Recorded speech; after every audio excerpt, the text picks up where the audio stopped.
Mick Foley.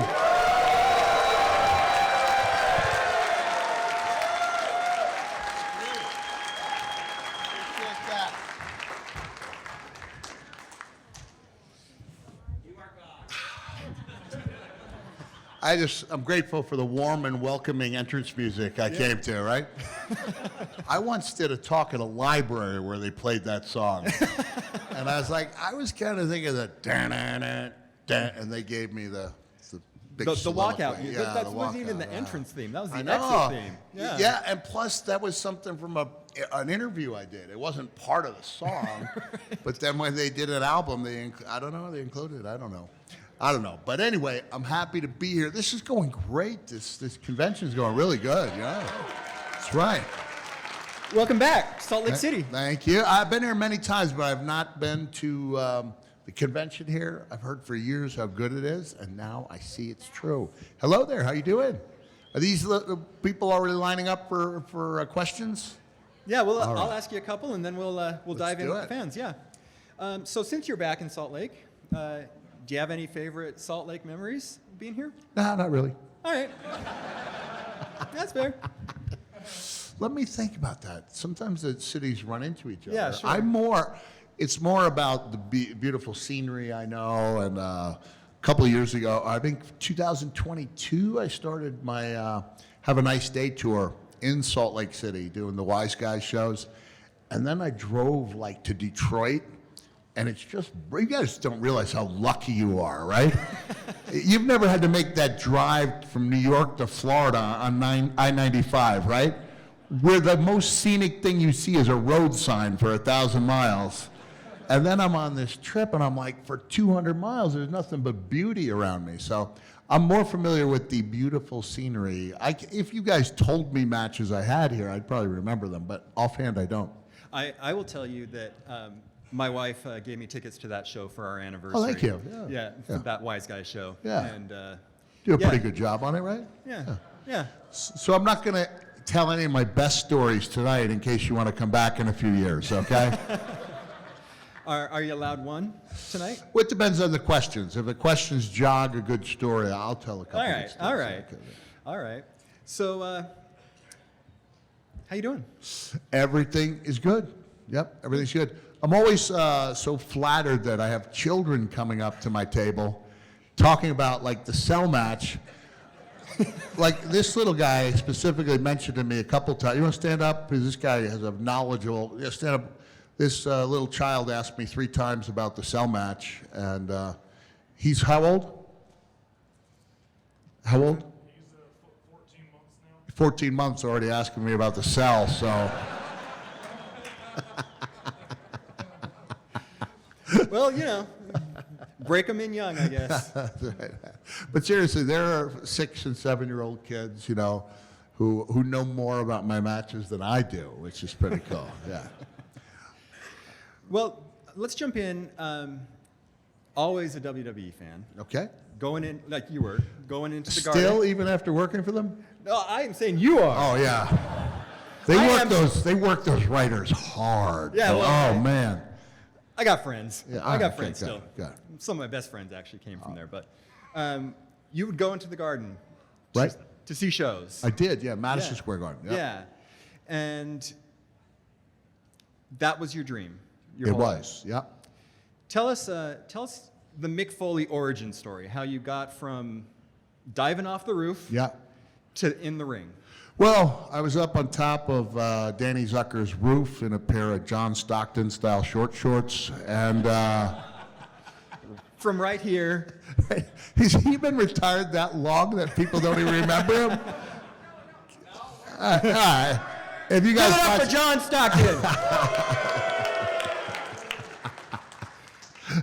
here I am making fun of short basketball shorts. I'm in a field where guys wear trunks, right? Trunks and knee-high boots. The origin story, yeah. It did kind of happen from jumping off Danny Zucker's roof. A promoter saw me do that, put me on, and that's not the right way to get into wrestling, but that was how I got in. He put me on his ring crew, so we're talking about bottom of the barrel. And then I had a guy named Dominic Danucci who, trained me, stretched my body in certain ways, tested my will. And when he thought that I had a proper amount of respect, he told me about some guys he was teaching outside of Pittsburgh. And that's when my journey, where I stopped spending weekends at college and started driving to beautiful Freedom, PA. So that was a lot of my two final years in college were spent, learning to wrestle. Yeah, I love that. Thanks. So I'm sure you get this question all the time. So I'm just going to ask the two questions that I think you get all the time. Favorite opponent, favorite match. Oh, favorite match is easy. That was me and Randy Orton in Backlash 2004. And I'm really lucky. I was in the Attitude Era where we had Triple H, Steve, Rock, Undertaker, like that. And who else? Those were really, Kane, those were really the big guys. Then from WCW, Vader and Sting, and overall, Terry Funk and I did some unusually cruel things to each other in the name of wrestling. So, there you go. Yesterday we had one of your former tag team partners, as I recall. Who was Lita was here. Lita, oh yeah, that's right. She did tag up with me at the ECW, second ECW pay-per-view. That's right, yeah. That's right. All right, like I said, you don't want to hear from me. We all want you to get your questions in here. I'm going to lay a couple of ground rules. As you can see, line's already getting pretty long. Yeah. So, spare the time, save the time. We know that you love Mick Foley. Don't keep repeating it every person when you get up to the microphone. We love you, Mick. Thank you. Appreciate it. We love Mick Foley. Thank you. Thank you. Second ground rule, one question. One question.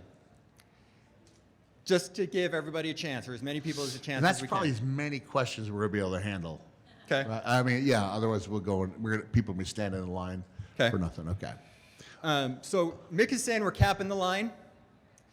If our fellow in the orange jacket at the back there, is there anyone behind you? One person. All right. When that person gets to the microphone, if there's any more time, we will start coming up one at a time. All right? Is that a deal? Yeah. That a deal? All right. All right. Last rule. Have fun, folks. Yeah. Are you guys going to be able to reach that microphone? Batman, yeah, can you help us out? There you go. Thanks. Wait, test, okay. Okay. So, your favorite, like, those famous lines you have, like, bang, bang, Yep. and, like, stuff like that. Were they inspired, or did you just make them up? What did they? Were they inspired by something, or did they just come out of the head of Foley? Well, Bang Bang, for example, was just me dropping an elbow on nasty Ned Brady in November of '89 and looking up at the camera and thinking of the words to the B-52 song, Love Shack. And if you see that video on WCW, I didn't say bang, bang. I went bang, bang, bang. And I actually said, on the door, baby, so you can hear me say that. And then I got back into the dressing room and somebody said, that's a great line, you should keep using it, and I did. Have a nice day was just like a throwaway line, like because Mankind came in to do vignettes and he was kind of a dark, scary character. And I think when you use bright, friendly terms, but in a scary way, they're even scarier. So if I said, have a horrible day, you'd expect that. But if I said, have a nice day, it's not scary now that you know me. But I scared the crap out of some of you when you were children. I know that for a fact. And I know that because I was the only WWE wrestler in history to be asked not to participate in Make-A-Wish events. So. Did they ask Yerpel? Well, Yerpel only came on board in '98. And by that time, Mankind was soft and cuddly. But, back in the day, he was dark and dangerous, right? Yeah. So, yeah, there you go. Good question, my man. Good question. Oh, and I forgot one catchphrase. Ow, have mercy. Yeah, that's right. There you go. What would the painful part when you're in WWE. Oh, the most painful part was probably have to watch Al Snow matches.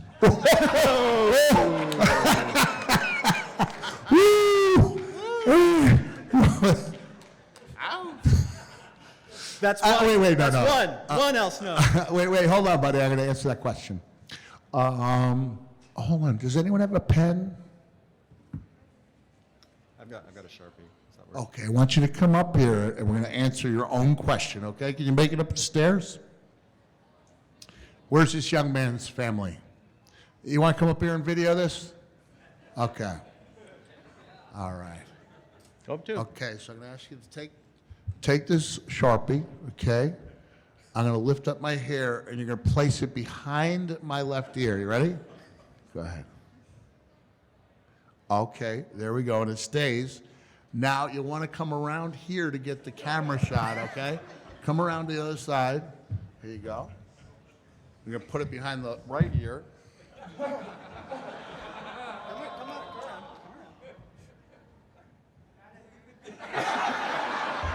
What seems to be the problem? That was the most painful injury in my life. There you go. Did a great job, though. Thank you. You get the video? All right. You didn't know I was a part-time magician, did you? Ta-da! What do you got for us, man? Being that you were, I would say, an infamous part of the Monday Night Wars Yeah. with Tony Schiavone's comment, and fast forward to today, what is your opinion of WWE's counter-programming of AEW? Oh, when did they counter-program AEW? I wasn't aware. Yeah, there's I thought AEW counter-programmed them. no. This is a recent development. Yeah, So yes. yeah. When are they counter-programmed? They had All In Texas on July 12th, and they scheduled an NXT pay-per-view during All In Texas, Ooh. and Goldberg's last match on the same night as All In Texas. All right, well, this stuff's been going on for 30 years. I mean, it's just part of business. It's not one that I like, but it is, people do it, you know? I mean, it's competition. They're all doing really well over there, you know? I've talked to people, they're all happy. They're going to get over this thing, yeah. So it's not my favorite part of the business, but it is something that's done regularly, so I don't really have an answer for you. It's just Part of the business. par for the course, really. Okay? Thank you. Thanks.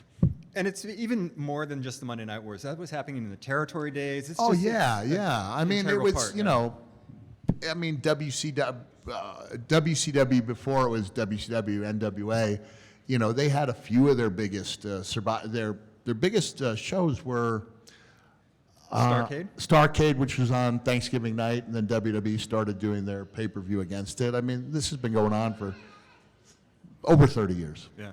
Hello there, how you doing? If you could create your dream match, any superstar, dead or alive, Yeah. who would it be? Oh, it would be me and Rhea Ripley, probably. Look, the most the most famous intergender match of any kind was Billie Jean King against Bobby Riggs. And Bobby Riggs was 25 years past his prime, but he knew how to promote a match. So I am 25 years past my prime, but give me 4 weeks and I'll create a match for you. Yeah, yeah. And people will know that, you know, like she could probably beat me, so there'll be a definite question. But yeah, we might be able to make that work. I'll give her a call, see what she thinks. Okay, go ahead. So kind of going off of that. Wait, hold on. Let me give you a real answer. I was thinking of doing a last match for my 60th birthday, which is come and gone, and so I didn't do it. Sometimes discretion is the better part of valor, and I really thought, if I do some of the things I want to do in this match, I will completely mess up my hip and knee replacement. And I remember how painful it was to walk for like 10 years before I got that. I don't want to go back there. Not for any match or any amount of money.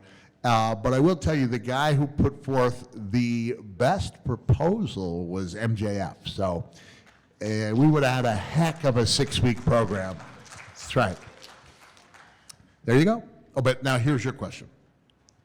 Well, you kind of just answered it, but so let's switch up. Any matches you regret? Any matches I regret, like things I did in them? Yeah. Well, you know, I didn't have an extensive repertoire of moves, and I know you didn't think you were going to see a wrestling move here today, but I'll show you one move I would have wished I had utilized. Ready to see it?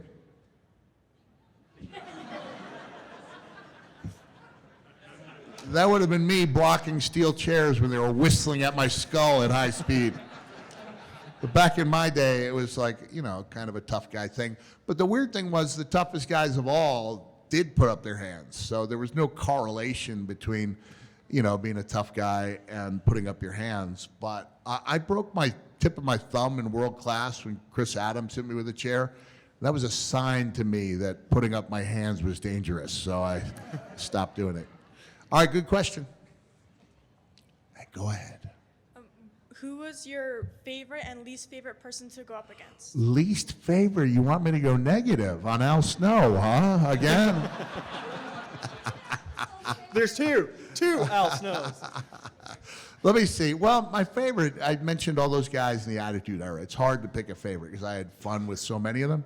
So I don't know whether I should go with the world's biggest star, Dwayne Johnson, or the guy who runs WWE, Triple H, but it was one of those two, okay? And the least favorite, you know, there were just some guys who were sloppy, because when you do what we do, you're going to get hurt. It's just part of the business.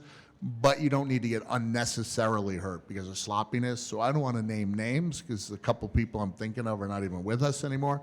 But I didn't like that, you know, because my style was dangerous. I was bringing plenty of danger upon myself. I didn't need somebody, for example, dropping a knee on the back of my ankle, you know, and breaking it. So that's just sloppiness, you know. It's not, wouldn't have been done. When I'm saying that, I'm not saying you're going to set up a perfect Ric Flair knee drop, but just guys who were awkward and clumsy and didn't have the proper respect. Those are the guys I didn't want. Because what we do is really all about respect. Okay? Thanks. Hello there. Hi, how are you? I'm doing good. In my opinion, Do you know why I'm good? I am a real American. Fight for the rights of every man. I am a real American. Fight for what's right. Fight for your life. He's got a Hulk Hogan outfit on, that's why. we might not be It wasn't here, just random. but in my opinion, your interview with JR, Oh, yeah. that was, I think it was over a couple weeks, that really sent you to a new level. Yeah. Did you know when you were doing that? Or what Well, were I knew some of that your memories Vince of wanted me to that? do something. He really took an interest in like the real me, person behind the Mankind character, and he wanted me to do an interview similar to the one that Dustin Runnels had done, where he talked about his character, how his real name was Dustin Rhodes. And I said to Vince, you know, like this character is working, and I guess evidence of that would be the fact that I scared the crap out of some of you when you were young. And so I told him I could do 100% honest answers, but do them in the character of Mankind, which meant I didn't see the questions, JR didn't know the answers, and so it was really organic. It wasn't until there was a stop in the tape and I heard a voice in the darkness go, "This is outstanding." And it was Mr. McMahon, that I realized that it was going really well. So well that they divided into like 5 weeks. And after the first week aired, I was driving with Stone Cold, and he was like, "Hey, kid, they're going to make you a babyface." A good guy. I said, "No, I think they just want people to know the character a little better." And he looks at me and goes, "You'll be a babyface in 3 weeks." And he was wrong. I was a babyface in 2.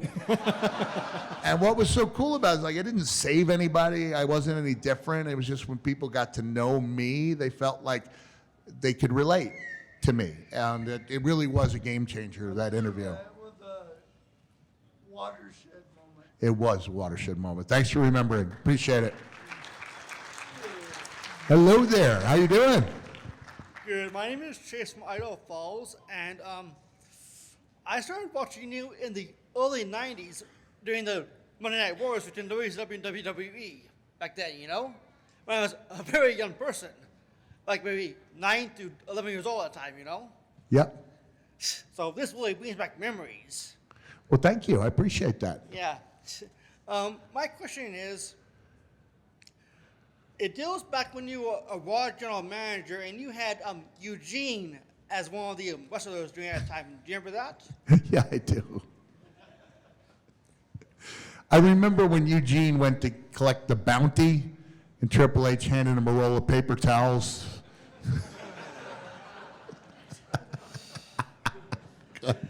Well, my question is, back then and these days, how do you see the effect of people who have mental or physical disabilities, like autism or ADHD, in terms of becoming wrestlers, like you? Becoming wrestlers? Yes. Hey, I'm all for it. You know, there are people in the business on the spectrum. You know, like yeah. I think wrestling, all shapes, all sizes. You know, there's people who are on the spectrum that we don't even know about, and they do a great job. So, you know, it's like I have a son on the spectrum, and those are his superpowers. You know, so yeah. So, Thank you very much. you're welcome. Are you a parent, autism parent? Two. You're saying it's no? Your mom's lying to us? Well, thank you for being here. I really appreciate it. I know every day's a challenge, right?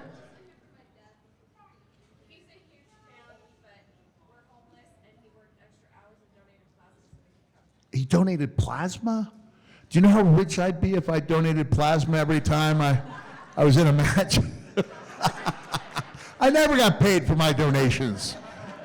But, well, thank you for being here. God bless you, okay? All right. Thank you. And now I just want to mention, you were the Riddler, right? Yes. I've got a name for a new villain, the semicolon. And there's just a bunch of semicolons, and he only speaks in ways that allow for semicolons. So he makes a statement and then follows it up with another statement. He's not funny or evil, but he's the semicolon, okay? All right, thought I'd throw that out there. You guys, I'm a New York Times #1 best-selling author. Yeah. And I want this to be educational. Okay, go ahead. Wanted to compliment you on your... Wait, no, you have to say, riddle me this. All right, go. Riddle me this. Did you receive medical attention after your backlash match? Medical attention after my backlash match? Yeah.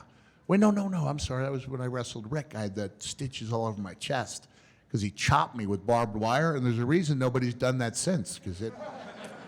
The only cool thing, I'm not saying it wasn't cool, but I went to a Mets baseball game with my son, and my son, this is my oldest son, like I was way down because I wasn't wrestling anymore. But when he saw the Mets players who had just had a SummerSlam party at Carlos Beltran's house, I've got people making $20 million a year asking me to unbutton my shirt so I can show them my stitches, right? So that was pretty cool. But your question in specific was? Against Randy Orton. Oh, Did you require yeah. medical attention? I don't know if I did. I remember I threw up in the parking lot of a Tim Hortons, which meant I think I was concussed. I honestly don't remember if I needed medical attention. If it wasn't much. I had an incredible amount of lacerations on my arms, but they were all superficial, you know? So I don't think I did. I was really, that was my favorite match. I was so happy.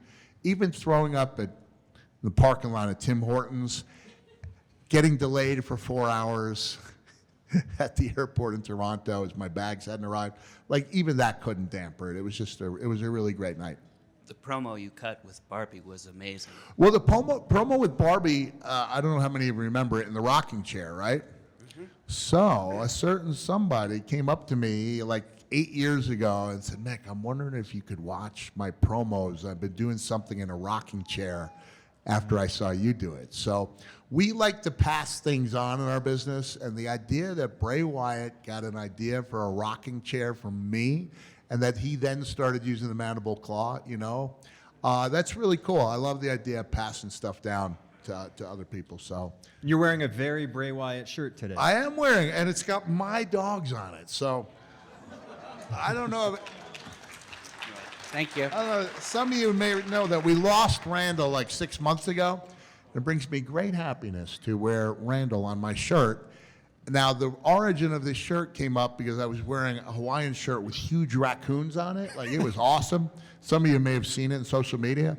And a guy came walking up with his dog on a shirt, and I said, "Hey, buddy, did you not get the memo? Only Mick Foley can wear cute animals on his shirt." And then I looked at him, I said, "Is that your dog?" And he said, "Yeah." And he gave me the website, Gecko, GECKO.com. And this is far from my only Gecko shirt. The Foleys, don't tell them, we're all getting custom pajamas on Christmas Eve. So, yeah, we're rocking it. We're rocking the Gecko stuff. All right, go ahead. I am a fan of all the faces of Foley. Even Dude Love? Even Dude Love. Okay. That being All right. said, there's one face of there's one face of Foley I've never heard you talk about, and that is the boulder. How did that come about? Did you enjoy that experience? Is Well, there no, more I ways didn't that- enjoy it. I'll tell you why. Because it's not realistic at all that a little blind girl like Toph could beat up a big tough guy like the Boulder. She's not here, is she? Look, I got asked to do it, and I didn't know it was a big deal until like 10 years had passed. And then I started hearing, wow, this is really cool. And the truth is, Michaela, how many Avatar fans here? You got some? Have you met Michaela yet? She's tough. And she's such a great person. And we took a photo in 2021. And she didn't realize, we were actually going to become friends and, start texting. And, it's really cool. I think she looks at me like a big brother. And she told me one time, I was out to dinner, she had a boyfriend at the time, and she's like, "I have to tell you, this is both unexpected and really appreciated," meaning that friendship. So it's just cool that we share in this thing that's gotten so big, right? I only had 4 lines in the whole thing. And so when someone comes up, I've got Boulder photos. I actually will write "the Boulder is conflicted," and they did, meaning Avatar, they came out, they've got merchandise, and one of them is a signed Boulder photo, but it's not my autograph. But what I did is I worked on that autograph, which is all caps, to where it pretty much is that Boulder autograph, Just a word here. I'm not naming names. But some of the younger wrestlers, first of all, we don't grow up learning cursive. I say if you don't learn it, you should at least practice it on your own. Because if I stood in line and paid $60 for a squiggle, I'd be a little upset, or initials. So I do try to give people a good experience, and the Boulder is conflicted as a small price to pay for being able to see all you guys. So thanks. Yeah. There you go. Woo! All right. Hi, I'm actually working on a Halloween wrestling mixtape, and I found some fun matches that you did, like the Texas Death Match with Vader Yep. at Halloween Havoc '93. You thought that was fun. Yo, Have you ever wrestled Leon White? he looks really It's a scary. lot of things. I wouldn't say fun. We had great matches. I just wouldn't say they were fun. And then you also did a little thing with Chainsaw Charlie, which is I Terry did, Funk. yeah. And you guys wrestled the New Age Outlaws in a dumpster match. Yep. Then I dove a little bit deeper, and I found a match from March 4th, 1995. It's Cactus Jack and the Crypt Keeper versus Leatherface and Shoji Nakamak. And I was in IWA Japan. Yeah. My question is, do you have any memories of your time in Japan doing yeah. FMW or IWA? Well, I only wrestled for FMW 2 shows. I did their big shows. I really enjoyed IWA. I mean, if you look at the videos, you'd be like, I don't see what there was to enjoy, because it was real hard work. It was real hard work, and you'd come home from tours in much worse shape than you arrived in. But I did, the audience was really respectful, and I did like the wild stuff. I'm not gonna lie, this, me and Terry Funk in there. It didn't matter the size of the crowd. We're gonna try to tear the house down, no matter what. So I've got great, I do have great great memories. And I just want to say a little something for my Japanese fans out there. Keiga saru mayani nakama ni nare tsukete yorozo, which means I know you're having problems. Come over to my side. I can help you.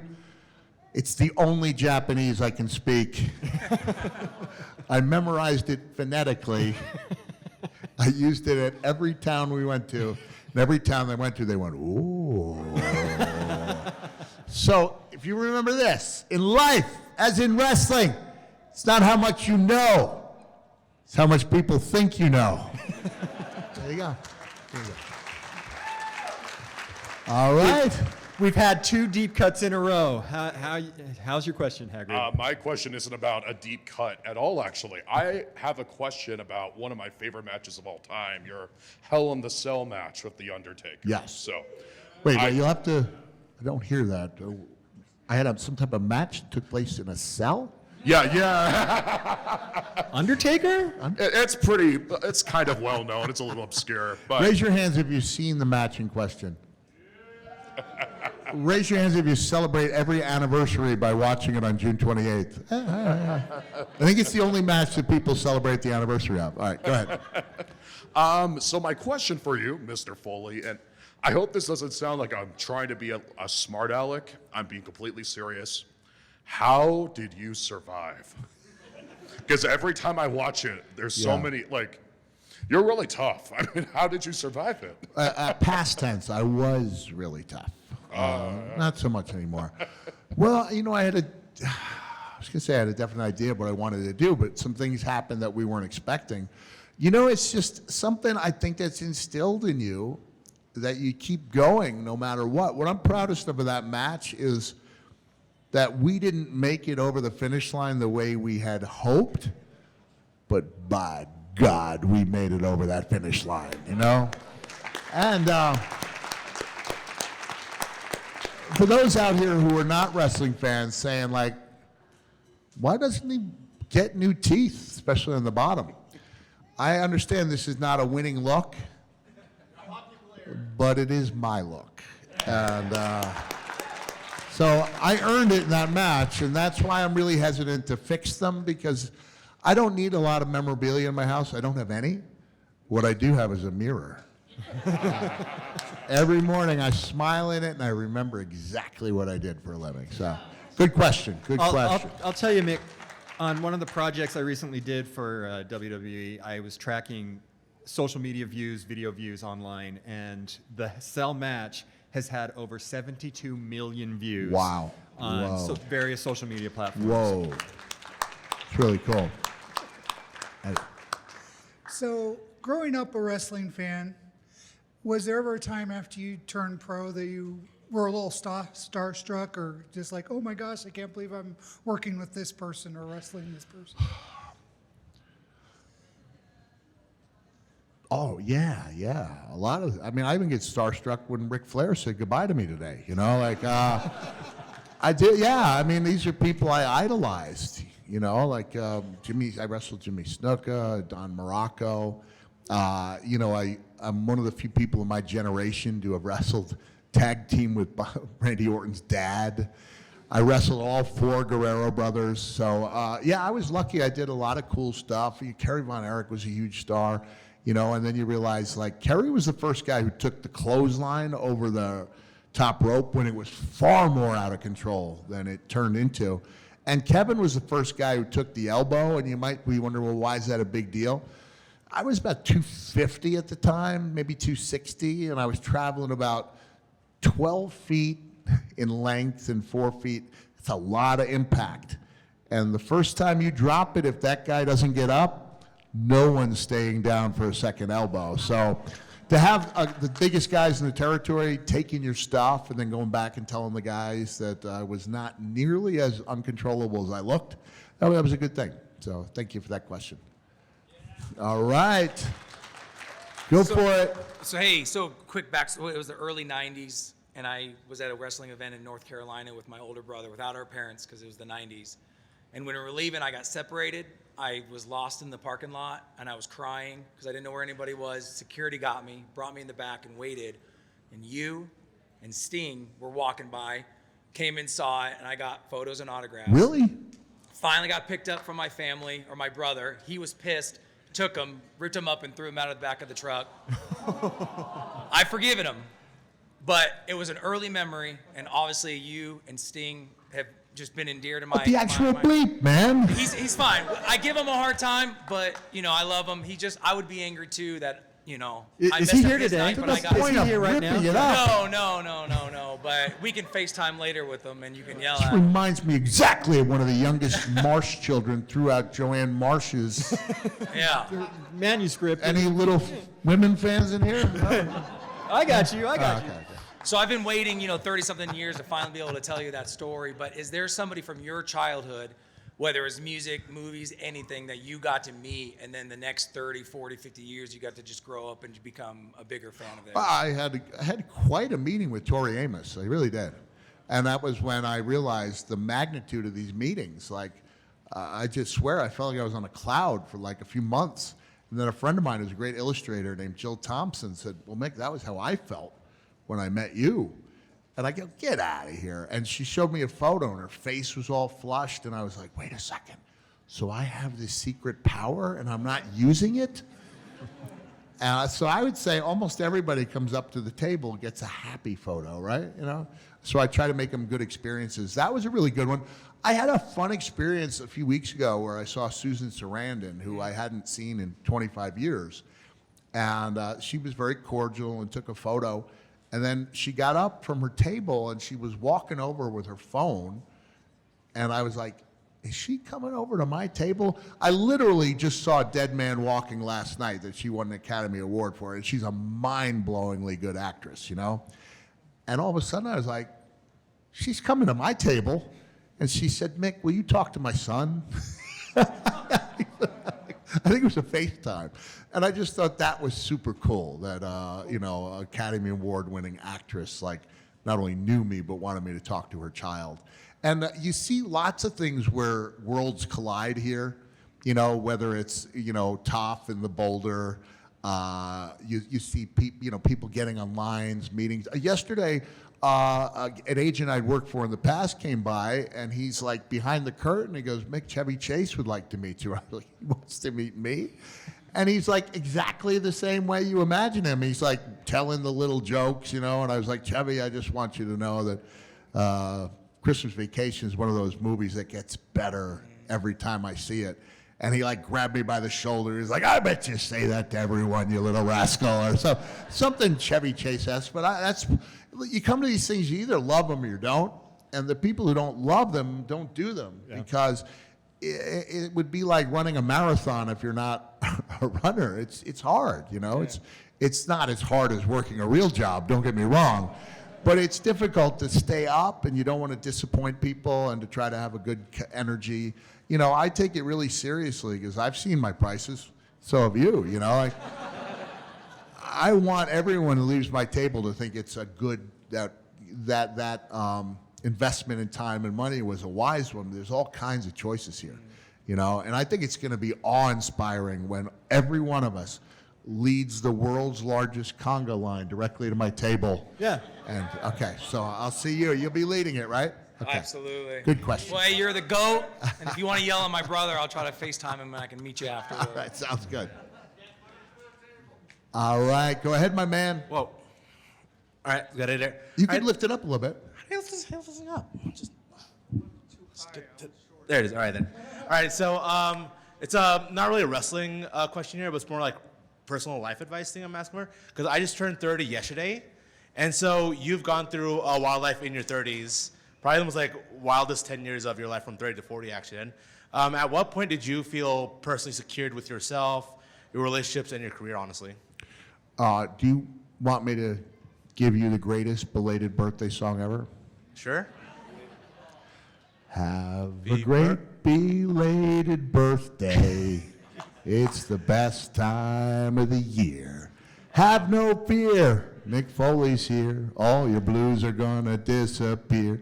Have a great belated birthday. In case I did not say, be elated. Have a great belated birthday today. Thank you. Thank you. I got tired of singing the same birthday song on cameo videos, so I wrote 12 birthday songs. That's right. That's right. Yeah.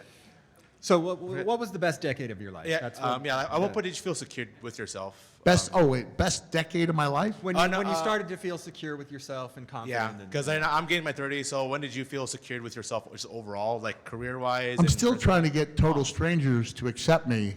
I'm not sure I am there yet, okay? all right. You'll know I'm there when I start ignoring everybody. All right. But as long as I still need what you have, I will continue to come back for that level of acceptance. Okay? Wow. Honestly, I wouldn't have gotten into wrestling if I was a completely normally balanced guy. I wouldn't. Like the idea of dressing up in a form of like dangerous fantasy warfare to earn approval from total strangers, it's kind of weird, right? Yeah? Yeah. I got a sense. Now you're thinking about why are you here to see me? Yes. Huh? It's just weird stuff. But here I will tell you a big thing: confidence. I will say that confidence was a light switching moment. Becoming confident enough to cut promos, not in the ring because that's easy to do, but doing it backstage with sound guys and camera guys who've done 10,000 of these things would rather be anywhere else. And also having the confidence to think that what you have to say to one of the guys that you grew up, watching. I remember wrestling Don Morocco in 1991, and it was like he didn't, he just thought I was some guy. He didn't really want to have a good match, and it was like, I'm not saying I forced him to, but once he saw how into it I was, he got into it. We had a really good match. But if it was 2 years earlier, I wouldn't have had the confidence to think I could say anything to Don Morocco. So I got in a big argument. It wasn't a big argument with the documentary I Am Santa Claus. I don't know if any of it's good. It's not for kids, but it's a really good movie, and it's surprisingly touching. And I would sit up for hours during the editing sessions. And Tommy, the director, he wanted me to know the next day that he wasn't ignoring them, that he just wanted to know he respected my opinion. And I said, Tommy, you've never been in a WWE wrestling room an hour before a pay-per-view match trying to get your idea for the match across. Those can be some pretty heated arguments. And then hopefully by the time you get in the ring, the heated argument side is behind and you can do business. All right. Okay? Thanks. Thank you. You got it. Sir Mick Foley, Yep. I'm so starstruck from you. Right now? You don't even know. Thank you. Appreciate it. You were the inspiration for me. Thank you. But my question, how many bones did you break and how many fractures, and what was the most impactful moment of your injuries that you've ever had during your professional athlete? Impactful injury, which I think we. Yeah. Luckily, someone sent over a photo with my injuries on it. Really?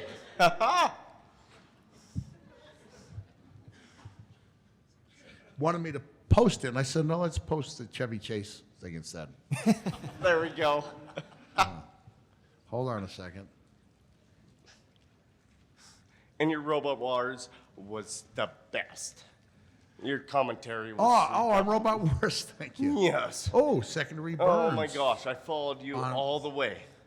Second-degree burns on arm and shoulder, broken right wrist, bone chips and elbow separated right shoulder, bruised kidney, torn abdominal muscle, torn ACL, 2/3 of ear ripped off, nose broken, 4 teeth knocked out, broken jaw, dislocated left shoulder, fractured left shoulder, broken left thumb, 350 stitches, 6 herniated discs, 5 broken ribs, a broken toe, and a shattered heart. So I love it. Thank you so much, sir. one guess as to which one was the most painful.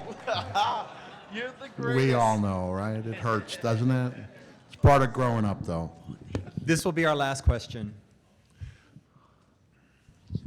I was raised on wrestling. Okay. So I watched it all my life, and I still go to the wrestling matches when you're in Salt Lake. I go to the ones in Salt Lake also. And I was just wondering, which of your characters is the meanest when you wrestle? Oh, the meanest when I wrestled. Ooh. Oh, that's a good. It really took some doing for me to get aggressive because I'm not aggressive by nature. So I really had to work on it.